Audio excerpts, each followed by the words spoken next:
آج ہم جگر مراد آبادی سے متعلق کچھ اہم سوالات و جوابات لے کر آپ کے سامنے حاضر ہوئے ہیں۔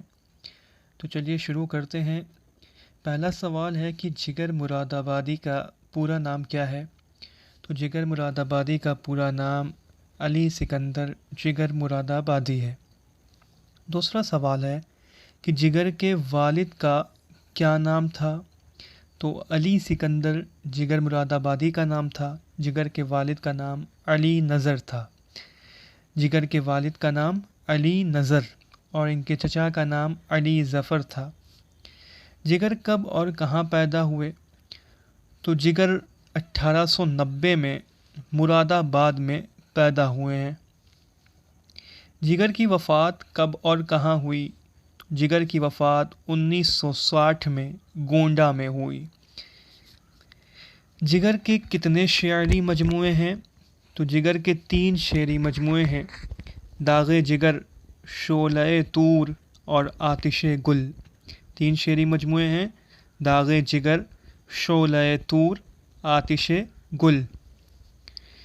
کس شعری مجموعے پر جگر کو 5000 روپے کا انعام ملا؟ یعنی اس شعری مجموعے پر 5000 روپے کا انعام بھی ملا ہے اور ساہتیہ اکیڈمی ایوارڈ ملا تھا، تو پھر 5000 روپے ان کو 5000 روپیہ بھی ملا تھا۔ تو یہ کس شعری مجموعے پر ملا تھا؟ تو یہ آتش گل پر ملا تھا۔ اور کب ملا ہے؟ 1959 میں جگر مراد آبادی کے شعری مجموعے آتش گل پر ان کو ساہتیہ اکیڈمی ایوارڈ ملا ہے، جس میں 5000 روپیہ ان کو انعام ملا تھا 1959 میں۔ داغ جگر جو ان کا پہلا شعری مجموعہ ہے، کب شائع ہوا؟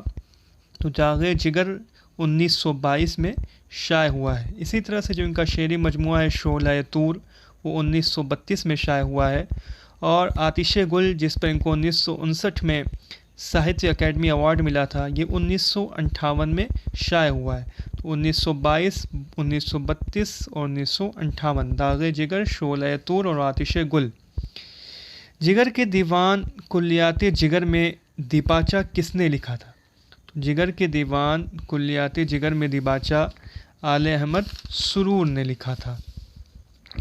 یہ شعر دیا ہوا ہے، اس شعر کو مکمل کرنا ہے اور بہت ہی مشہور و معروف یہ شعر ہے۔ آپ لوگوں کو یہ معلوم ہونا چاہیے کہ یہ جگر مراد آبادی کا یہ شعر ہے کہ یہ عشق نہیں آساں اتنا ہی سمجھ لیجئے، ایک آگ کا دریا ہے اور ڈوب کے جانا ہے۔ یہ جگر مراد آبادی کا شعر ہے، اور آگ کا دریا جو قرۃ العین حیدر کی ناول ہے اس کے متعلق بھی پوچھتا ہے کہ وہ کس کے شعر سے یہ آگ کا دریا لفظ انہوں نے نکالا ہے۔ تو یہ آگ کا دریا جگر مراد آبادی کا یہ شعر۔ جگر مراد آبادی کے استاد کون تھے؟ تو جگر مراد آبادی کے استاد منشی امیر اللہ تسلیم داغ دہلوی اور حیات بخش تھے۔ 15-16 برس کی عمر میں جگر کس سے عشق کرنے لگے تھے؟ تو 15-16 ہی برس کی عمر میں جگر جو تھے وہ تحصیلدار کی بیوی سے عشق کرنے لگے تھے، اور جو تحصیلدار تھا ان کے چچا علی ظفر کا دوست تھا، اس کی بیوی سے یہ عشق کرنے لگے تھے۔ جگر کی بیوی نسیم کس کی سالی تھی؟ جگر کی بیوی نسیم اصغر گونڈوی کی سالی تھی، جس سے بعد میں اصغر گونڈوی نے خود شادی کر لی تھی۔ پھر بعد میں ان کے انتقال کے بعد دوبارہ جگر نے نسیم سے شادی کی۔ جگر کی پہلی بیوی کا نام کیا تھا؟ تو جگر کی پہلی بیوی کا نام وحیدن تھا۔ قحط بنگال کس کی نظم ہے؟ تو قحط بنگال جگر مراد آبادی کی نظم ہے۔ داغ جگر کو کس نے مرتب کیا؟ جو ان کا پہلا شعری مجموعہ 1922 میں شائع ہوا ہے داغ جگر، جگر مراد آبادی کا، اس کو کس نے مرتب کیا؟ تو 1922 میں اعظم گڑھ کے احسان احمد وکیل صاحب نے مرتب کیا تھا، اور مولانا عبدالسلام ندوی نے اس پر تعارفی نوٹ لکھا تھا۔ تو داغ جگر جگر مراد آبادی کا جو شعری مجموعہ ہے وہ جو پہلی مرتبہ 1922 میں شائع ہوا ہے، تو اس کو اعظم گڑھ کے احسان وکیل نے مرتب کیا ہے 1922 میں، اور مولانا عبدالسلام ندوی نے اس پر تعارفی نوٹ لکھا ہے۔ آتش گل مجموعہ کب اور کہاں شائع ہوا؟ آتش گل جو کہ جس پہ ان کو ساہتیہ اکیڈمی ایوارڈ 1958 میں ملا ہے، 1959 میں، 1958 میں یہ مجموعہ شائع ہوا۔ تو یہ پہلی مرتبہ جو 1954 میں ڈھاکہ سے شائع ہوا تھا، 1958 سے پہلے یہ ڈھاکہ سے شائع ہوا تھا۔ اس میں رشید احمد صدیقی کا ایک طویل مضمون جگر میری نظر میں اور آل احمد سرور کا دیباچہ بھی شامل ہے۔ 1958 میں دوبارہ اسے انجمن ترقی اردو ہند نے شائع کیا اور 1959 میں اسے ساہتیہ اکیڈمی ایوارڈ ملا۔ تو آتش گل انجمن ترقی اردو ہند سے 1958 میں شائع ہوا ہے۔ 1954 میں ڈھاکہ سے شائع ہوا تھا۔ اس میں رشید احمد صدیقی کا مضمون ہے جگر میری نظر میں آل احمد سرور کا دیباچہ ہے۔ غالب کی عظمت اور محبت میرے دل میں ہے لیکن مقلد ان کا بھی نہیں۔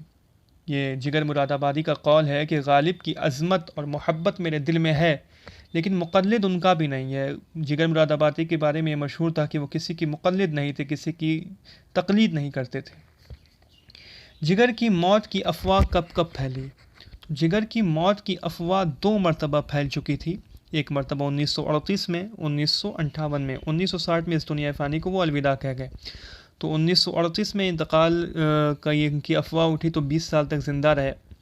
پھر 1958 میں بھی لوگوں نے جب افواہ پھیلائی تو یہ کہا گیا کہ اب پھر 20 سال یہ زندہ رہیں گے، لیکن 2 سال کے بعد ان کا انتقال ہو گیا۔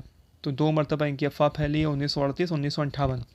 جگر کی ملاقات اصغر سے کب ہوئی؟ تو جگر کی ملاقات 1919 میں اصغر سے ہوئی ہے۔ آپ اس طریقے سے یاد کر سکتے ہیں کہ جالیانوالہ باغ کانڈ جب ہوا تھا 1919 میں ہوا تھا، تو جگر کی ملاقات اصغر سے 1919 میں ہوئی ہے۔ جگر اور اصغر ساڑھو تھے۔ دارالکہلہ کس نے قائم کیا؟ تو دارالکہلہ جگر مراد آبادی نے اپنے دوستوں کے لیے قائم کیا تھا۔ جگر نے حج کب کیا ہے؟ تو جگر نے حج 1954 میں کیا تھا۔ یادگار جگر کیا ہے؟ تو یادگار جگر محمد اسلام کا مرتب کردہ وہ مجموعہ ہے جس میں جگر کا وہ کلام شامل ہے جو ان کے تینوں شعری مجموعے میں شامل نہیں ہے۔ تو یادگار جگر وہ شعری مجموعہ ہے جو کہ خون جگر، آتش گل، شعلہ طور 1922، 32 اور 58 میں جو ان کا تینوں شعری مجموعہ شائع ہوا ہے، خون جگر، آتش گل اور شعلہ طور، ان میں جو کلام نہیں چھوٹ گیا تھا، ان کے جو علاوہ جو ان کے کلام ہیں وہ یادگار جگر میں محمد اسلام نے مرتب کر کے شائع کیے ہیں۔ 20ویں صدی میں اردو کے 4 ستون کون تھے؟